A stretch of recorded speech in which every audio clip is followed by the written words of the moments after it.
Student, in transaction processing concept, we have discussed different properties of transaction or asset properties in the last class. In today's video class, we will discuss concurrent execution of transactions. When more than one transaction are executing, we call it concurrent execution. When multiple transactions are allowed to run concurrently in the system, why we execute transaction concurrently, or what are the advantages of this concurrent execution of transactions? First, it increased processor and disk utilization. Second, it gives us better transaction throughput. For example, one transaction can using CPU while other is reading from or writing to the disk. So it's increase the throughput. Throughput means number of completed transaction per unit time increased. Third advantage of this concurrent execution is reduce average response time for transaction.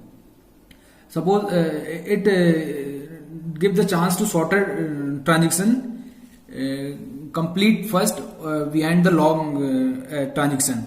So it's increase the average is reduce the average response time. So before we start or see the concurrent execution, let's start with the example.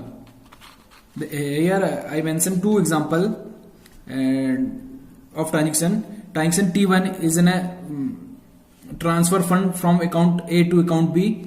Here I am transferring 1000 rupees from account A to account B. And another example or transaction T2 is just paying interest, 10% interest in each account A and B. In this transaction T1 or T2, there is some other operation. Other operation means how this actually execute this transaction in system. In transaction T1, I write here the first operation is read. The first operation is read.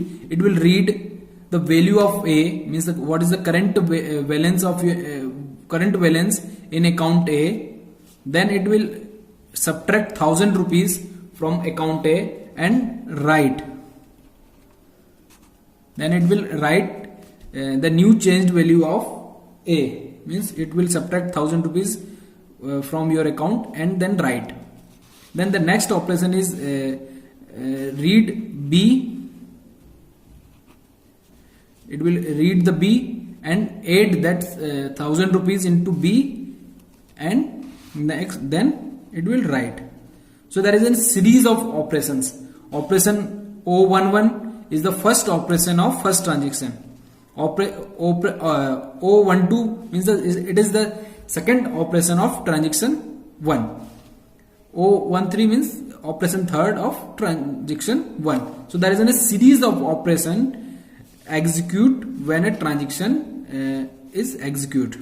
Means in transaction there is a series of operations. In the same way, transaction T2 has also the read, manipulate, write, read, manipulate and writes. Here also the series of operation, several operations. So in general way you can say OIJ operation is the jth operation of ith transaction. Here suppose I am talking about the O23. O23 means the third transaction of third operation of second transactions.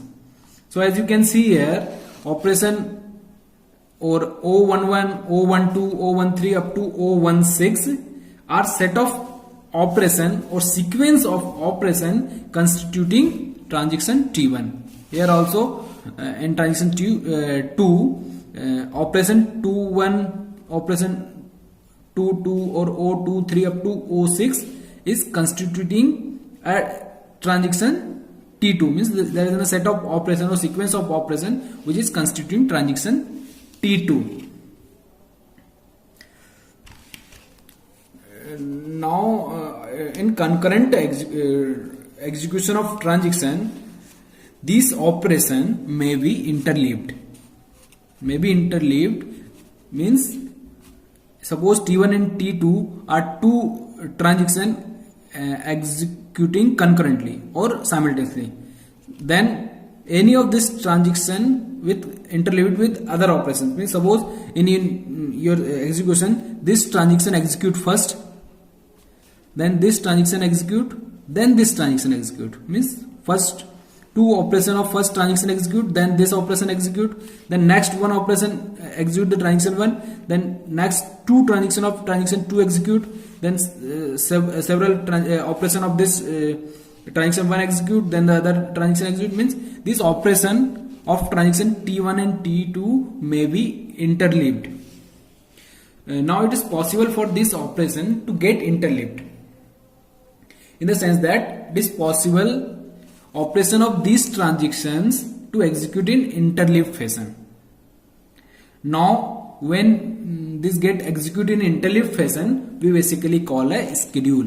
This series of operation which execute in system we call as a schedule. So by the definition, a schedule is nothing but a series of operation executed by database management system. Maybe some operation of transaction T1 execute, then some operation of transaction T2 execute, then remaining some operation execute, then other transaction execute. Means what are the operation execute in series is called a schedule. Let's see in this transaction T2 what are the possible some possible schedule. Let's see in this transaction T1 first transaction execute. Let's see schedule 1. SC1 means the schedule 1. Execute first operation of transaction T1 execute. Transaction T1's first operation execute, then it execute the first operation of transaction T2 execute. The first operation of transaction T2 is A multiplied by 1.10 means the 10%. Then transaction instruction of transaction 2 execute. It is B stage 1.10 10% increment. Then the next instruction of transaction T1 execute. Next instruction of T2 is B plus 8,000 rupees. So it is one possible schedule. First instruction of transaction T1 you execute, then the first instruction of transaction T2 execute, then the second instruction of transaction T2 execute, then the last instruction of T1 execute. It is one of the possible schedule. Maybe another possible schedule maybe you execute first transaction of T2 execute you first,